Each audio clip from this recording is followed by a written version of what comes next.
आल्हा या आलखंड बुंदेलखंड का सुप्रसिद्ध लोक काव्य है। श्रावण मास के महीने में गवैये चौपालों में, खुले मैदानों में, बागीचों में इसका गायन करते हैं। प्रथम और द्वितीय विश्व युद्ध के समय अंग्रेजों ने अपने मोर्चों पर आला गायन करवाकर अपने सैनिकों में उत्साह भरा था। और तो और 1965 और 1971 के पाकिस्तान भारत के युद्ध के दौरान पाकिस्तान ने भी अपनी सेना के उत्साहवर्धन के लिए आला गान की व्यवस्था की थी। जनमानस का विश्वास है कि आला अमर है। भारत में अनेकों वीर शूरवीर हुए हैं, लेकिन जनता जनार्दन ने किसी भी बलिदानी शूरवीर को कभी भी अमर होने का खिताब नहीं दिया। फिर आला ही अमर कैसे हो गए?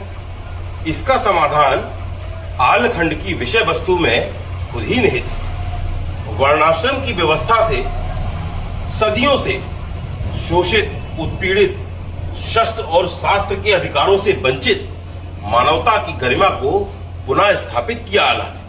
शोषण और अंधविश्वास के प्रतीकों के स्थान पर आला ने मानव मात्र के प्रतीकों और ज्ञान विज्ञान को स्थापित किया। आला ने सदियों से घर की चार दीवारी में कैद भोग्या नारी को स्वतंत्र, निर्भीक, आत्मसम्मानी बनाकर समाज में प्रतिष्ठित किया। एक ऐसी अर्थव्यवस्था की नींव डाली जिसके चलते महोबा के कुछ घरों में ही नहीं बल्कि पूरे महोबा के घर घर में सोने के कलश आ गए। और ऐसा आला सहज ही नहीं कर सके। इस दुष्कर कार्य में पग पग पर आला को निहित स्वार्थियों के द्वारा बाधाओं का सामना करना पड़ा। आला को लोगों ने ओछी जात का कहकर उनको जाति से बहिष्कृत भी किया, लेकिन आला अपनी वज्र जैसी छाती पर ये सारे आघात सहर्ष सहते रहे और बुंदेलखंड के दबे कुचले वर्ग को, बुंदेलखंड की जनता जनार्दन को उन्होंने प्रगतिशील सोपानों की ओर कदम बढ़ने को प्रेरित किया।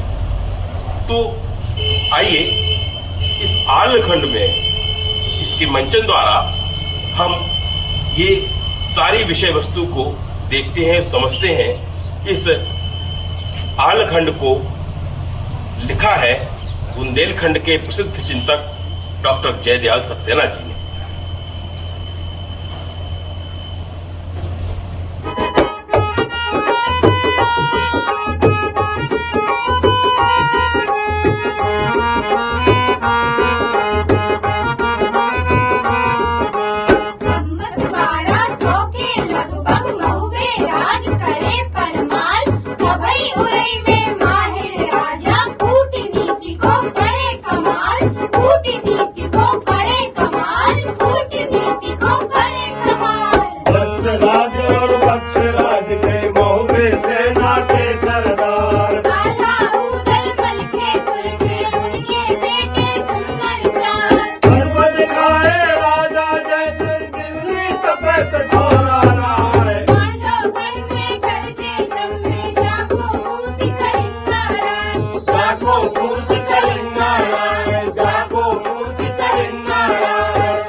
ससुराल के सम्मान में तुम डोला से उतर पड़ी, इतना पर्याप्त है।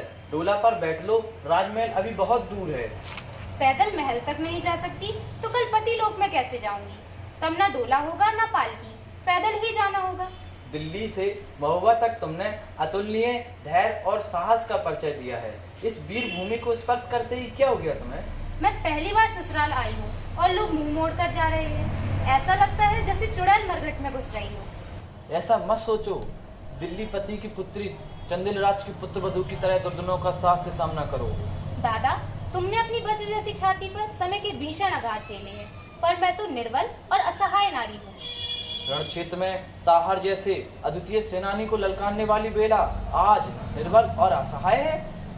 पतिव्रत धर्म के ढकोसले से प्रेरित हो जब मेरी तलवार भाई के रक्त में डूबी, उसी समय साहस और धैर्य दोनों साथ छोड़ गए। तुम्हारे सामने न पृथ्वीराज की पुत्री और न चंदेलों की पुत्र वधू खड़ी है। मैं मूर्तिमान प्रतिहिंसा हूँ। लगता है शोक का वेग तुम्हारे विवेक को बहा ले गया है। समझ से काम लो। जिसके पितृपक्ष ने राजनीतिक लिप्सा की बेदी पर मेरे सुहाग की बलि दे दी हो, पति पक्ष ने भ्रात हत्या को ही पतिव्रता होने का प्रमाण माना हो, उस नारी से समझ की आशा। नारी दया और ममता की प्रतिमा होती है, उसे प्रतिहिंसक होना शोभा नहीं देता। ऐसी ही चिकनी चुपड़ी बातों से नारी युगों से ठगी जा रही है। सीता मैया से लेकर आज तक नारी ने ही तो अग्नि परीक्षा दी है। क्या किसी पुरुष ने ऐसा किया है? यही है तुम्हारा अर्धनारीश्वर का आदर्श। मानता हूँ नारी का शोषण हुआ है, किंतु पुरुष भी कहाँ शोषण की चक्की में फंसने से बचा है। शूद्रों की दशा देखी है। चंदेल राज में इसी शोषण को मिटाने का बीड़ा उठाया है। इस राज का युवराज अपनी पत्नी पर निर्लज्ज शोषण करता हो, उस राज से शोषण मिटाने चले हो। दादा, अपने आप को धोखा देने की आपकी क्षमता प्रशंसनीय है। यह संस्कार हमारे मार्ग के रोड़े हैं, इन्हें धीरे धीरे ही समतल किए जा सकेंगे। मैं भी कहाँ की बात ले बैठी हूँ। तुम तो मुझे महुआ दर्शन कराओ, जिसके लिए मैं इतनी दूर से यहाँ आई हूँ।